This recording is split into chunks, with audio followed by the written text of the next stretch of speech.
Enes Kanter, sasali sa WNBA? Yes, siya nga yung dating NBA center nga.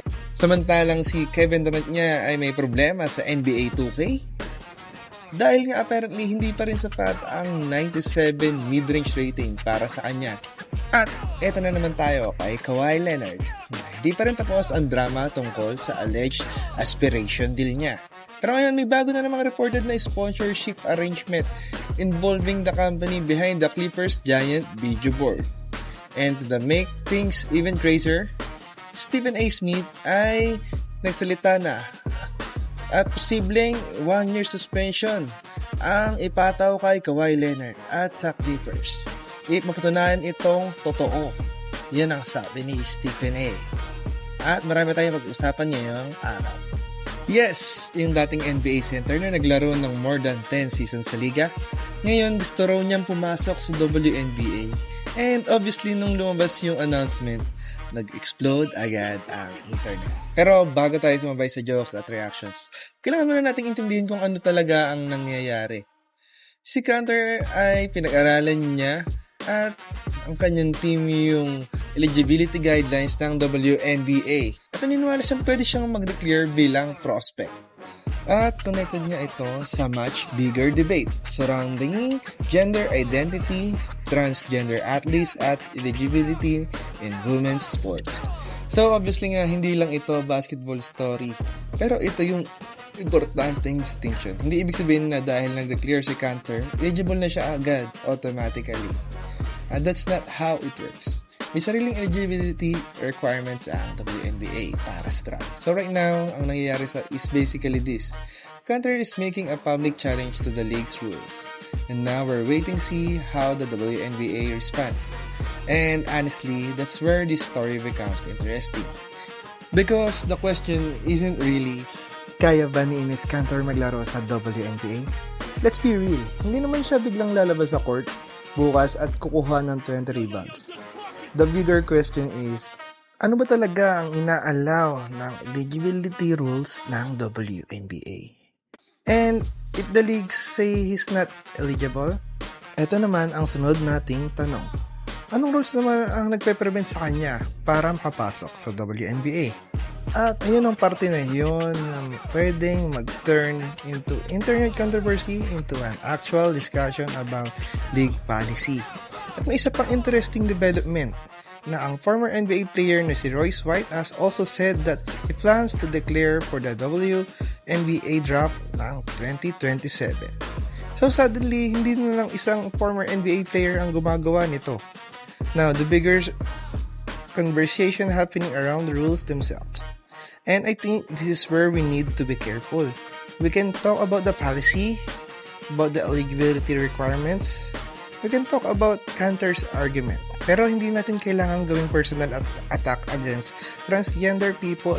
Because at the end of the day, the actual question is pretty simple. Ano ba talaga ang rules at paano ito ipapatupad na ang WNBA? That's what we need to watch. So for now, Enes Kanter has declared, but the WNBA hasn't exactly said, welcome to the league, Enes. And that's where this story stands right now. Story number 2, KD versus NBA 2K. Okay, punta naman tayo sa mas light na NBA drama. Kevin Durant versus NBA 2K. At honestly, ito yung klase ng off-season drama na gusto natin. Walang trade request, walang injury, walang salary cap issue, rating lang. So, for NBA 2K27, may lumabas na listahan ng top 10 mid-range shot ratings. At dito naging interesting ang lahat. At bago natin sabihin kung bakit parang na-offend si KD, tignan muna natin kung sino ang nasa taas niya. Number 1, si SGA na may 99 na rating sa mid-range. Pangalawa naman si Jokic na may 98, si Kyrie na may 98, si Trey Johnson na may 98 din, Jaylen Brown 97, Cade Cunningham 97, at ang pang-pito ay si KD na may 97. So technically, 7th si KD sa listahan. And I know what you're probably thinking. Wait lang, Kevin Durant 7? I mean, gets ko naman kung bakit may mga players na mataas ang rating. Shai has become the best mid-range scorer in the league. Jokic, obviously, sobrang efficient. Kyrie, We already know what that man can do with his footwork and pull-up game. Bronson is basically living in the mid-range during certain stretches of a game. KD has also developed that part of his offensive game. And then there's Trey Johnson, who's sitting there with a 98. And honestly, that's probably the part that's going to make people argue the most. No disrespect to Trey Johnson, but obviously, he's an incredible young player. Pero kapag nakita mo yung listahan at sinabi ng 2K, Trey Johnson 98, KD 97, mapapaisip ka talaga, di ba? Sure kayo? Because we're talking about Kevin Durant. This guy has been killing defenders with that mid-range jumper for basically his entire career. Hindi mo kailangan ng complicated play. Give KD the ball around the elbow, one dribble, pull up, tapos good luck. And that's what makes his 97 rating fun.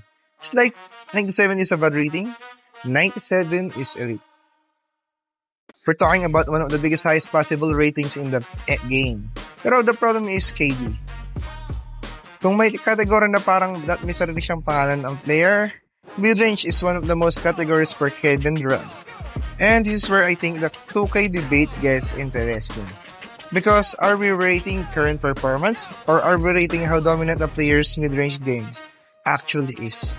Kung current form ang pag-uusapan, I can understand putting Shai at number 1. The dude has been ridiculous. Pero kung ang tanong ay, sino ang pinaka-automatic kapag kailangan mo ng mid-range bucket?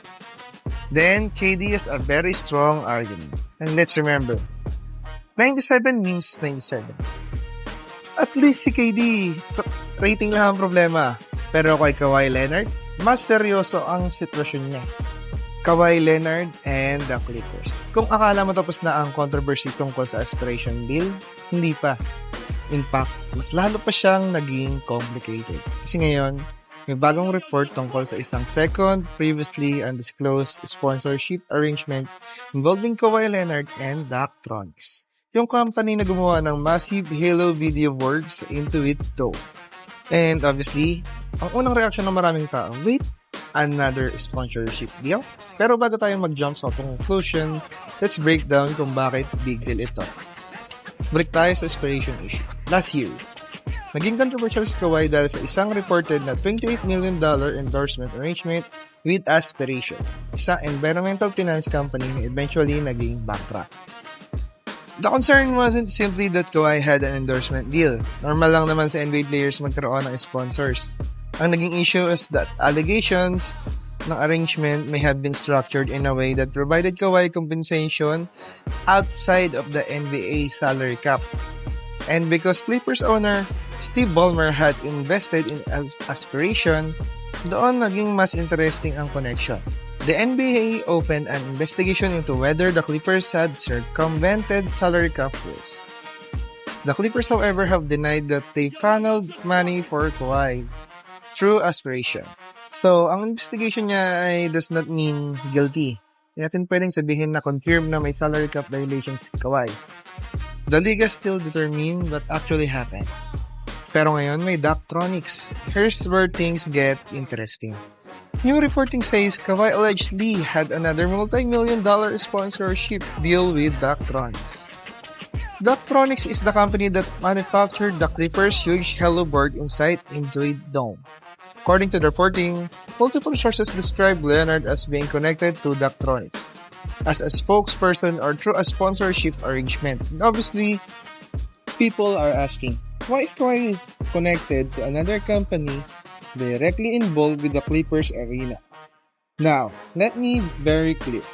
Having a sponsorship with Daktronics is not automatically illegal. That's not the issue. Ang tanong ay, ano nga ba ang deal? Magkano nga ba ang nakuha ni Kawhi dito? At ano nga ba ang required niyang gawin? At ayon sa NBC News Sports, reported na ang Daktronics ay sinabing wala silang deal kay Kawhi. So we have conflicting information. May report namang nagsabi na meron. May company response pushing back on parts of it. And honestly, hindi natin talaga alam kung ano ang totoo. At ayun na nga, si Stephen A. ay pumasok na sa conversation na to. He said that if these allegations are eventually substantiated, Kawhi should potentially face a 1-year suspension.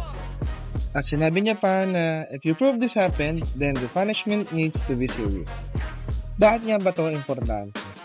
Lahat ng NBA team ay may salary cap, meron ding rules at restriction. Especially ngayon with the second April, teams are making extremely difficult decisions just to remain competitive. Teams are trading players, letting valuable players walk, and moving contracts around just to stay financially flexible. So imagine if NBA discovers that one team is effectively giving a player additional compensation outside the normal salary cap system, that would create a massive competitive issue. At ang pinaka-issue dito ay ang investigation ay pwedeng maapekto sa future ni Kawhi at ng Clippers. At ang ability ng Clippers na makapaggawa ng major transaction. At pwede pang makancel ang trade nila mula sa Raptors. So, habang nakikipag-away sa NBA 2K si KD na may mid-range rating na 97, at si Kawhi naman ay may malaking problema ang kailangang harapin. This could potentially affect a player, franchise, a trade, and possibly the NBA salary cap system itself. So ngayon ang tanong, do you think the NBA is going to find an actual violation here? Or is this all going to end with Kawhi and the Clippers? At alamin natin ang mga susunod pang pwedeng mangyari. Kaya, kung gusto nyo pa ng ganitong mga istorya, mag-subscribe lamang kayo sa Jazz Buckets.